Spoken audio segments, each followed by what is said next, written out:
आज समस्त देशवासियों को मैं परम पूज्य बापू के जन्म जयंती की हार्दिक शुभकामनाएं देता हूँ।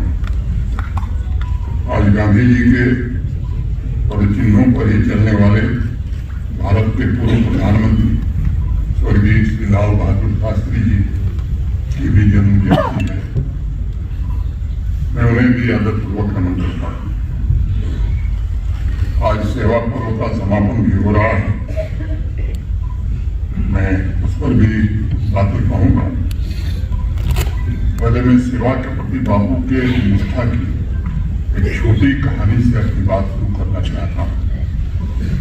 लल्लू भाई मकर जी ने एक पुस्तक लिखी है और अपनी पुस्तक में उन्होंने कहा एक बार गुजरात के प्रसिद्ध विद्वान श्री आनंद शंकर ध्रुव बापू से मिलने उनके आश्रम में आए।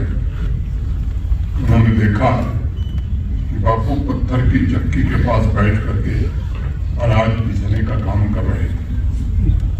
बापू ने अनाज पीसते ही उनका स्वागत किया और थोड़ी देर अनाज पीसना रोक कर बोले, अगर आपको कोई आपत्ति न हो तो आप भी मेरे साथ बैठ जाइए और अनाज पीसने का काम करा लूंगा। बापू की बात सुनकर के श्री आनंद शंकर ध्रुव तुरंत बैठ गए, अनाज पीसने लगे तथा काम और बातचीत दोनों साथ साथ चली। फिर बापू ने उन्हें विदा किया। एक दिन एक बड़े वकील साहब आए उनसे मिलने। उस समय बापू और आचार्य विनोबा भावे कुछ अनाज था जिसमें कंकड़ था, पत्थर था, उसकी सफाई में लगे। बापू ने उनसे भी आग्रह किया चटाई पर बैठ जाइए। वकील साहब ने कहा कि नहीं, मैं बैठने नहीं आया बल्कि काम करने आया, मुझे भी कोई काम दी। बापू ने फिर अनाज की एक थाली उनके सामने बढ़ा दी और कहा कि वकील साहब लीजिए, आप भी अनाज से पत्थर और कंकड़ बाहर निकालिए और ध्यान रखिए इसमें ठीक कंकड़ बाहर न जाए। वकील साहब थोड़ा घबरा गए। वह तो सोच कर आए थे कितने बड़े वकील हैं, कोई बड़ा काम मिलेगा। उन्होंने कहा मैं तो वकील हूँ पेशे से, मैं कैसे अनाज की सफाई करूँगा। बापू ने कहा लेकिन अभी तो सिर्फ मेरे पास यही एक काम है। यह सुनकर वकील साहब चुपचाप अनाज साफ करने में लग गए। बापू का मानना था कि सेवा का जो भी कार्य है उसे जिम्मेदारी से, निष्ठा से और कुशलतापूर्वक पूरा करना ये बड़ा आवश्यक है और इसलिए सदैव जीवन पर्यंत बापू ने अधिकारों के साथ साथ कर्तव्यों पर विशेष बल दिया। अगर हम विचार करें तो शायद आज दुनिया में किसी महापुरुष पर इतनी पुस्तकें नहीं लिखी गई हैं जितनी बापू पर लिखी गई। दुनिया की कोई ऐसी भाषा नहीं है जिसमें बापू का जीवन परिचय, बापू के सत्य के प्रयोग, इसके बारे में लिखा नहीं गया है। और अभी बच्चों ने बैग दे दी हमें आजादी बिना खटके बिना ढाल, साबरमती के संत ने कर दिया कमाल। जीवन के जिस क्षेत्र में आज आधुनिक युग में दुनिया जी रही है, PR, एडवर्टीजमेंट, इसका बड़ा जमाना है। लेकिन आप सोचिए कि पूरे देश हिंदुस्तान के लोगों तक कैसे पहुंचा जाए। उस समय संचार के इस तरह के साधन भी नहीं। तो तिलक महाराज से जब बापू मिलने गए अफ्रीका से लौटने के बाद, तो उन्होंने कहा कि मुझे सलाह दी। तिलक महाराज ने उन्हें 2 बातें कही। एक ऐसा है कि अगर हिंदुस्तान को जानना चाहते हो गांधी तो रेलगाड़ी से यात्रा करो पूरे हिंदुस्तान की। और बापू ने रेल से जहां सामान्य आदमी चलता है उससे यात्रा की। और लोगों से कैसे जुड़ा जाए तो नमक सत्याग्रह, गरीब से गरीब आदमी और धनी से धनी आदमी सब नमक का प्रयोग कर रहा है। नमक त्यागने में किसी पर आर्थिक बोझ नहीं पड़ सकता और इसलिए देश के आम आदमी के साथ गांधी जुड़ सके। और 8 अगस्त 1942 टैंक मैदान मुंबई में जो गांधी ने कहा कि भेजो भारत छोड़ो, और कल से पूरे देश के लोगों को निकलना चाहिए।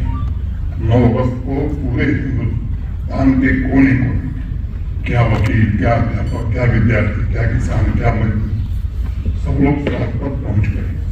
मैं समझता हूं कि जो क्षमता थी गांधी जी में लोगों को समझने, शायद ऐसा अद्भुत व्यक्तित्व इस दुनिया में कोई आया नहीं। शिक्षा को लेकर के, विशेष रूप से नारी शिक्षा को लेकर के, साउथ अफ्रीका में थे तभी उन्होंने वहाँ स्कूल चलाया, बड़ी शिद्दत से चलाया। यहाँ आने के बाद उस जमाने में वेमेन पॉलिटेक्निक वर्धा में स्थापित किया। देश के प्रसिद्ध वैज्ञानिक जगदीश चंद्र बोस उस पॉलिटेक्निक के अध्यक्ष थे, विश्वविद्यालय की स्थापना की। इतना बल दिया गांधी जी ने उस समय। मैं समझता हूं कि अभी दुल्लू साहब बात कर रहे, इस बात पर बराबर बल देते थे गांधी जी कि जो परिवर्तन आप समाज में देखना चाहते हैं वो खुद से शुरू करें। और हमारे यहाँ कहा भी गया कि परिवर्तन जो शब्द है वो प्रथम पुरुष एक वचन का शब्द है। Change is a word of first person singular number I. बात बड़ी लंबी लंबी, बड़ी ऊंची ऊंची करें और खुद उसका पालन न करें, उससे समाज में न कभी बदलाव हुआ है और न कभी हो सकता है। मुझे लगता है कि ये अवसर है जब हम अपने पूज्य बापू को याद करते हैं, संकल्प लेते हैं कि नहीं, जिस रास्ते पर देश को आगे बढ़ाया होगा उस रास्ते पर हम भी 4 कदम चलेंगे। गांधी जी जम्मू कश्मीर में भी अमन और तरक्की देखना चाहते थे। अभी जो प्रदर्शनी बाहर लगाई गई, अपने सैनिक लोगों ने देखा। मुझे स्मरण है, प्रार्थना करते समय गांधी जी ने कहा था कि मैं प्रार्थना करता हूं कि इस अंधकार में जम्मू कश्मीर एक सितारा बनकर के पूरे देश को रोशनी दिखाने का काम। जम्मू कश्मीर के युवा वर्ग को इसे अपने जीवन का मूल मंत्र बनाकर जीना है। आपका उद्देश्य और जीवन का लक्ष्य सत्य, अहिंसा और सेवा, इस रास्ते पर चलकर ही जम्मू कश्मीर में शांति और समृद्धि स्थापित की जा सकती है। नई पीढ़ी को ये समझने की आवश्यकता है कि बापू के सपनों का जम्मू कश्मीर एकता और शांति का जम्मू कश्मीर है। जम्मू कश्मीर का हर एक नौजवान शांति और सृजन के लिए समर्पित हो। हर एक नौजवान आवाम की किसी भी प्रकार की बुराई को समाप्त करने के लिए अपना योगदान दे, ये बड़ा आवश्यक है। सेवा पर्व के पखवाड़े के दौरान अमृत पीढ़ी के विद्यार्थियों को जरूर अनुभव हुआ होगा कि निष्काम सेवा से बड़े लक्ष्य भी हम हासिल कर सकते हैं। लेकिन शर्त इसके साथ है कि सेवा में आपके संकल्प, आपके लक्ष्य को पूरे करने के लिए माध्यम बिल्कुल विदस्ता और गंगा की तरह पवित्र होना चाहिए। आपके कर्तव्यों में आवाम की भलाई निहित हो, इसका ध्यान रखना चाहिए। मैं एक बार पुनः आप सभी को गांधी जयंती पर और लाल बहादुर शास्त्री जी की जन्म जयंती पर बधाई देता हूँ, शुभकामनाएं देता हूँ। जिन बच्चों ने अभी भजन गाया है हमारे साथ, उनकी भूरी भूरी प्रशंसा करता हूँ। स्कूल एजुकेशन तो मैं आप सभी कहूँगा उनको भी अलग से सम्मान पूर्वक हमें कार्यक्रम करना चाहिए। प्रशासनिक विवरण मेरे सामने है जो कार्यक्रम चले हैं। स्वच्छ विद्यालय, स्वच्छ भारत कैंपेन और स्वच्छता प्लेज, ये 7,28,876 बच्चों ने अध्यापकों ने लिया है। से नो टू ड्रग्स, ये करीब 6,19,847 लोगों ने इसकी प्रतिज्ञा करी। Social revolution, disaster drills, plantation drive, environmental awareness, 10 lakh से ज्यादा लोग इसमें हिस्सेदार बने। देश के निर्माण के नाम 8,69,000 से ज्यादा लोगों ने इससे निर्माण किया है। वॉल पेंटिंग कैंपेन्स और बाकी चीजों पर 9,67,000 लोगों ने पार्टिसिपेट किया है।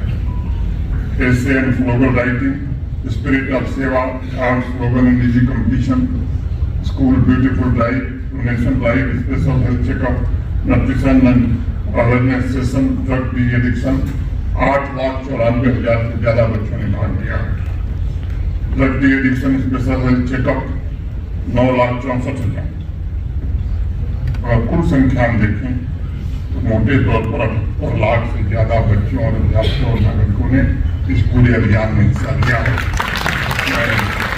मैं सभी उन साथियों को जिन्होंने इस अभियान को इस स्तर तक पहुंचाया है, उन्हें भी विशेष रूप से बधाई देना चाहता हूं। आज विजयदशमी का पर्व भी देश में मनाया जा रहा है। आज रावण होता तो क्या करता? जरा सोचिए। मुझे लगता है कि रावण यही कहता है कि मेरी मौत का इतना भी जश्न मत मनाओ, नहीं तो आज भी हर इंसान भी जिंदा है।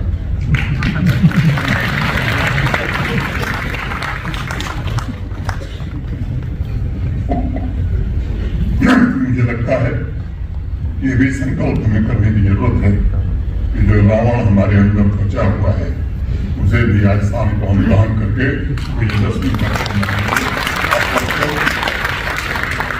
गांधी जी की जन्म जयंती, लाल बहादुर शास्त्री जी की जन्म जयंती की हार्दिक शुभकामनाएं देते हुए विजयदशमी की भी हार्दिक शुभकामनाएं देकर के अपनी बात पूरी करता हूँ।